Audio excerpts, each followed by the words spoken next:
Hey guys, Desolate Magic here, and earlier today we got absolutely crazy news from one of the higher-ups at Wizards of the Coast who really should have been fired 5 years ago. I'm of course talking about Ron Forsyth. You done messed up, Ron? Before I dive into the craziest thing I have ever heard announced from Wizards in my entire life, let's take a look at the runner-up, the silver medal in that exact same competition. This is actually on October 28th. Magic Esports tweeted, there will be no ban and restricted changes prior to Mythic Championship 6, which I thought were on like 8, whatever. The next ban and restricted announcement will be November 18th, 2019.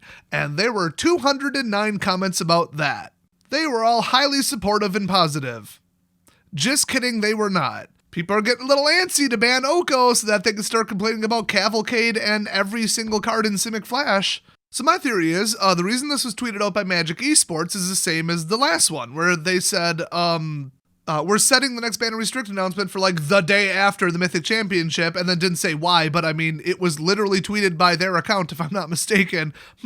I wonder if it has something to do with the fact that they didn't want to ban decks that people were going to play with at the Mythic Championship. So now, in the running up to the next Mythic Championship, which I assume is around like November 15th or something, like right before this, they don't think that like 2-3 weeks is enough time to give people time to research and build a new deck. I've built a new deck every day for a week, so I think that the least amount of time you can reasonably give somebody is 10 days. I think 10 days is like, okay, research a new deck and build something else. You've got 10 days. So considering we had like 20, I mean, come on. So I don't agree with this at all. Plus, there's something you guys might not be realizing about this. How many people are going to be at this stupid Mythic Championship 6? I mean, I'm literally asking you guys because I don't know and I don't care. Is it 64 again? We'll just pretend it is. I assume this isn't like one of those GP ones, which isn't a GP, and who knows? They changed all the damn names and I don't follow the pro scene anyway. But let's just assume it's like, what, 8 people from Arena that qualified and then like 50 some from their league or however the hell that works. I don't know. Okay, so they're prioritizing potentially 64 people and their comfort and their, oh no, I have to switch decks. Oh, can't do that. 64 people above 10 million active Magic players in the world that aren't going to Mythic Championship 6. That's right, they're prioritizing 64 people, or if this is a Grand Prix or Pro Tour or whatever, I don't know, 500, 1,000, whatever. Either way, above 10 million people, which is what they claim they have. And that's before Arena came out, so it's probably 11 or 12 by now. What the hell were you thinking? I would individually email the entire Magic Pro League and say, sorry, but you come second after, you know, the rest of our customers. Collectively, you all probably gave us $1,000. We make like $1 billion off the rest of the customers. You're just gonna have to suck it up and find a new deck, you assholes. But honestly, nobody wants to watch a bunch of stupid Oko mirror matches at the Mythic Championship 6. So they're already ruining the tournament. They just have to choose which way to ruin the tournament. Make everybody switch decks at like what they think is the last second, or making it an unwatchable hour-long, round, just unbearable shitfest. I mean, pick one. I'd go with force them to change their decks and, oh, boo-hoo, I didn't even have time to play test this. Who cares? At least it was watchable. I mean, don't they care more about the viewers than the participants? We cannot afford, the company cannot afford, I mean, there's literally an income and people quitting the game. They cannot afford to have October 28th through November 18th worth of people pissed off at Standard and not playing it. You cannot have that loss of attendance at FNM. You cannot have that many people quitting Arena. Can't do it, especially in the middle of like a battle pass.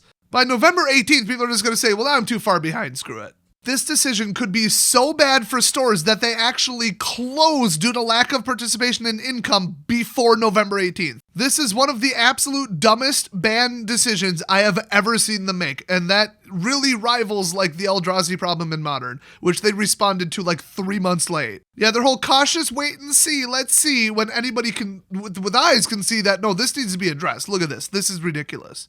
But wait, it gets even better. Remember the title of this video?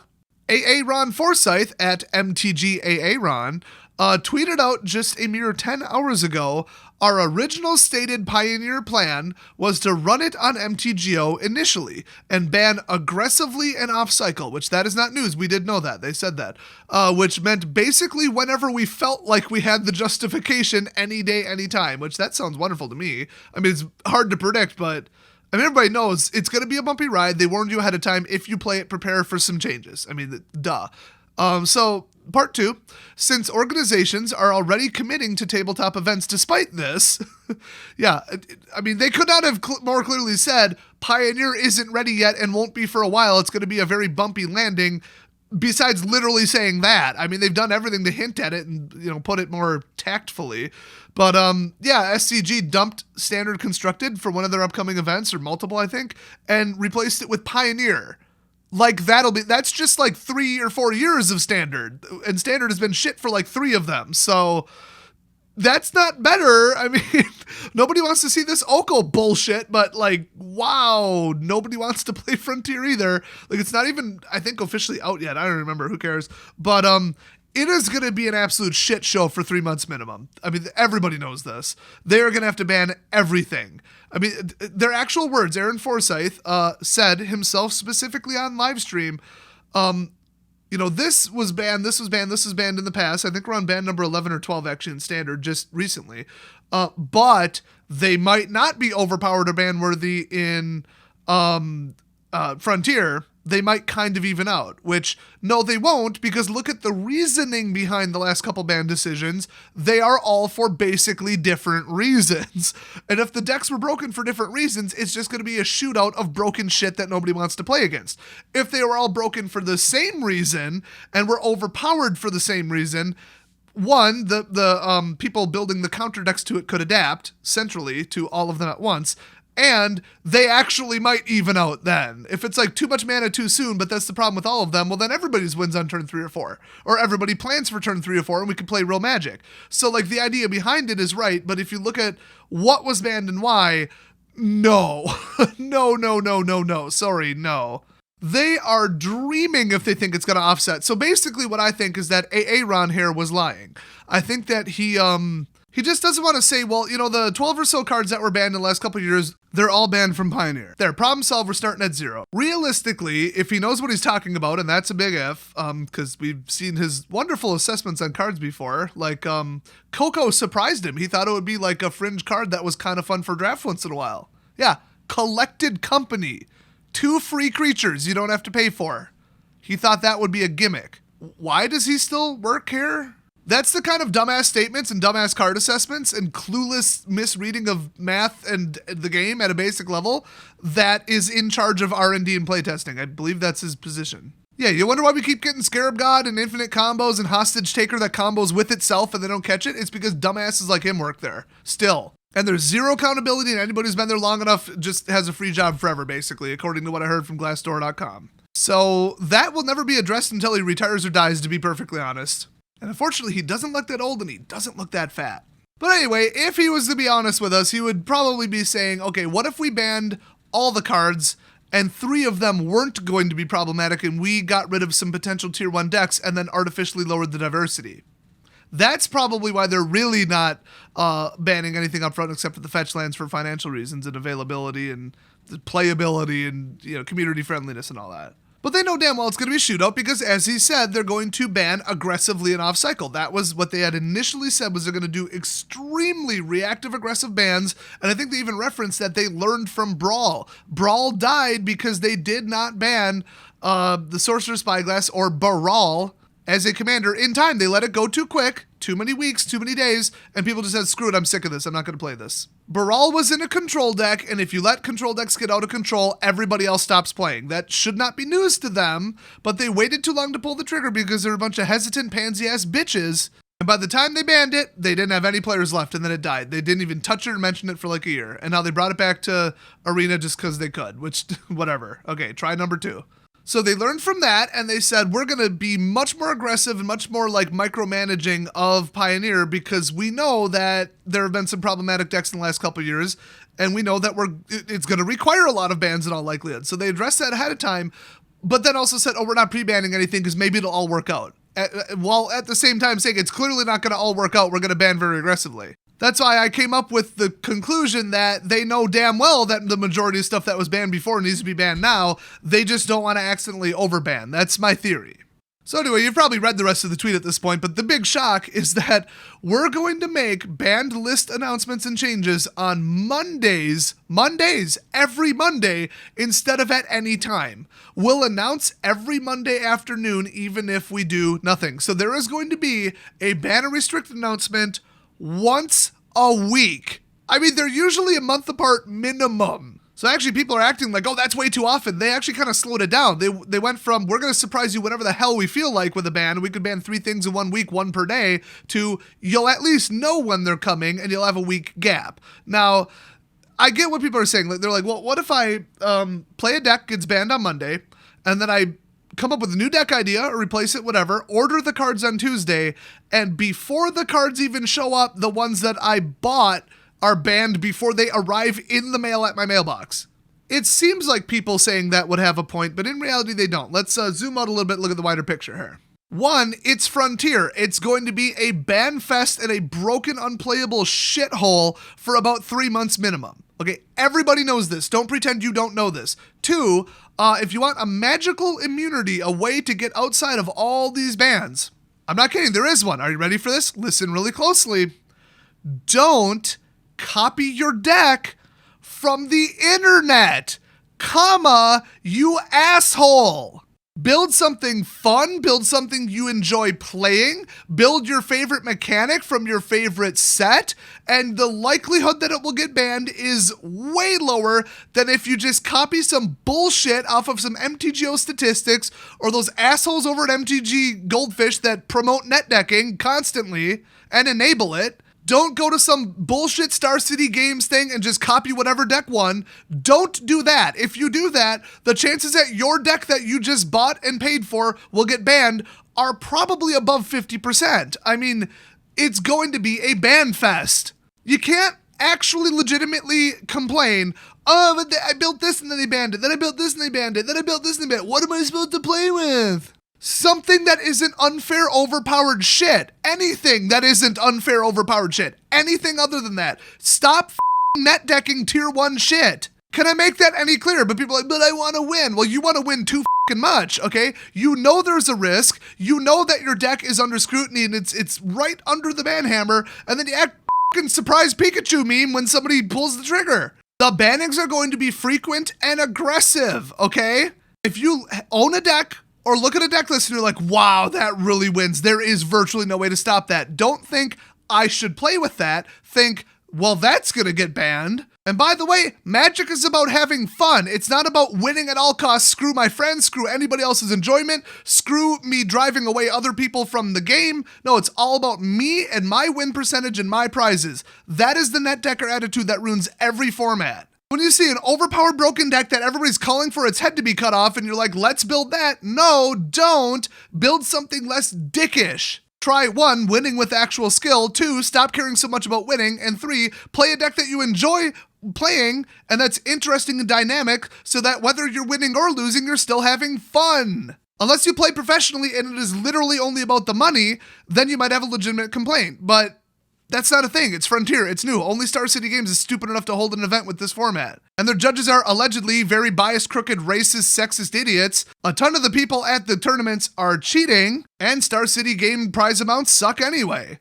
So really, there's no excuse for it whatsoever. The only legitimate complaint somebody can have if their deck effectively gets banned is because it was collateral damage and they just happened to share a card with one that just got banned. So there's a broken deck and then you using the card responsibly in a different one and boom, you get affected by it. That's a legitimate complaint, which you can forward directly to all the net decking assholes that ruined your deck for you and caused the ban. Everybody whining, what do you mean once a week? How am I supposed to play anything? Don't play overpowered, unfun, oppressive, unbeatable crap. Stop building that. Stop buying it. Or, since we all know exactly what Pioneer is going to be like, don't play it until it's stabilized. If you're on such a poor budget and you don't want your deck to get banned, just don't touch the format for a couple months until you can be confident that there won't be as many dynamic, crazy, all over the place swings and bans and everything. Couple months from now, you'll be able to build a deck and be pretty confident that it won't get banned unless, once again, it's tier 1 oppressive, unbeatable shit. And then you should see that ban hammer coming from a mile away. There is no excuse. There is no excuse for people whining, my deck got banned again. It's your fault. It is your fault and everybody like you net decking tier 1 addicted assholes. You've got nobody to blame but yourself, and on top of it, you whine and complain about the mirror matches. Too many people did exactly what I did. It's not fair. Yeah, it's not fair to the rest of us. We all hate you, and you're all ruining the game for each other. So that's just a shit situation all around, isn't it? Man, these people are stupid. Selfish, delusional, lying hypocrites. I hate net deckers. The last thing is people are accusing Wizards and Aaron Forsyth specifically of announcing that they're going to ban stuff regularly once per week, as if that's like upping the frequency. They're actually lowering the ban frequency in all likelihood, and making it more regular and predictable, and putting it on the day with the least impact and the most time to figure out what you're going to do before like a Friday tournament, just FYI. But they're acting like, oh no, this is backlash. They're doing this because Star City Games dropped standard constructed for that event. So they're trying to sabotage Pioneer. No, they're trying to work with them while also throwing shade at the fact that they're taking a brand new format that's going to be awful and assigning it to like a competitive tournament, which was just a dumb decision. But they're like, okay, we're going to do our best to work around that. Instead of doing stuff unpredictably and banning a deck on a Thursday when there's a tournament on a Friday, we'll do it Monday. They're actually helping them out. And they don't owe them a damn thing. So I think that's quite charitable of them. I don't understand why people would see it otherwise. That doesn't make sense logically. But then again, stupid people talking out their ass on Twitter. I guess I'm not that surprised after all. So to all the ignorant, clueless, selfish, entitled assholes who for various reasons stated in this video have a problem with any of this, all of you and all your stupid, incorrect complaints are irrelevant, incorrect, and you all need to shut the hell up. Sincerely, the members of the community with a brain and basic logic. But I will say, if you're excited and want to play Pioneer right away, what you do is take one of your old standard decks, upgrade it a little bit, and play with it. Because chances are, unless your deck got banned in the past, or it's really overkill, it probably won't be affected by any of these announcements. And if it is, it probably won't be the star card of your deck and you'll be able to kind of build around it. Just saying. People are already building Life You to Death. That's a crazy deck. Gravity Bomb, the Banana deck, Mr. Nibbles, a couple of people building that. I would highly recommend that one. Those are some of the absolute craziest, most powerful, most unbeatable decks that I've built in Standards past. So if you take those and add on cards from a slightly wider pool by like 2 years in each direction, ooh, that's a good starting point. And by the way, Mr. Nibbles and Gravity Bomb were both $18 decks at the time. I won 8 FNMs with Gravity Bomb, and I think I top 3'd with Mr. Nibbles 9 times. So those decks are batshit crazy and they cost basically nothing to build. I mean, you can just pick something basic and just kind of take it to the extreme. Go harden scales, adapt, proliferate. There you go. Or not even adapt, put heroic in, it's better. So yeah, just so much stupidity around this, but I will say that this is still the craziest thing I have ever heard from the people who make the ban and restricted announcements at Wizards, that they're going to ban something, well, not necessarily ban something, but they're going to maybe change the ban list every week instead of like once per month tops. To accelerate it to that level actually gives me confidence that they will babysit Pioneer enough to actually make it playable eventually. They don't want to drag this out to a year and then maybe in a year it'll be playable. No, that didn't work for Brawl. It died before they could do it. So for them to say we're going to micromanage it, we're going to get aggressive every Monday, we're going to fix any problem that is very clear and blatant, I like that. The more bans, the better. Even though it might disrupt even a deck I build, I gotta say, I play on Arena and occasionally I play Paper and none of my gaming stores are picking up Pioneers. So this literally doesn't affect me at all. It only affects people who use MTGO, which everybody knows at this point are idiots because you don't own any of the cards. All the card prices crashed. Everybody left because of the reward split and this treasure chest bullshit that they implemented. And then anybody who wants to play digitally pretty much went to Arena unless you really want to play another format, and then half those people went to X-Mage. So there's nobody left on MTGO, nor should there be. And remember, if they don't like you because of your personal beliefs or skin color or anything you say or things you say off platform, not even on MTGO, they can seize your entire card collection because you didn't own it in the first place. Just ask Jeremy, it happened to him. He actually filed a chargeback on all the recent purchases on MTGO on his credit card, and his credit card company approved it because they did provably not deliver what they agreed to. So You actually don't completely not own your cards, as it turns out. You do at least own the opportunity to get cards, according to Visa or MasterCard. So that'll be some fun lawsuits when MTGO finally collapses, or if they start mass banning people because of their SJW, crusade that they're all on over at that shitty company. So yeah, a lot of good news mixed with a lot of stupidity in this one. Please send this video to anybody who has their head up their ass about all this. And as you see, I can politely and graciously straighten them right out. Thanks for watching, and I'll see you guys next video.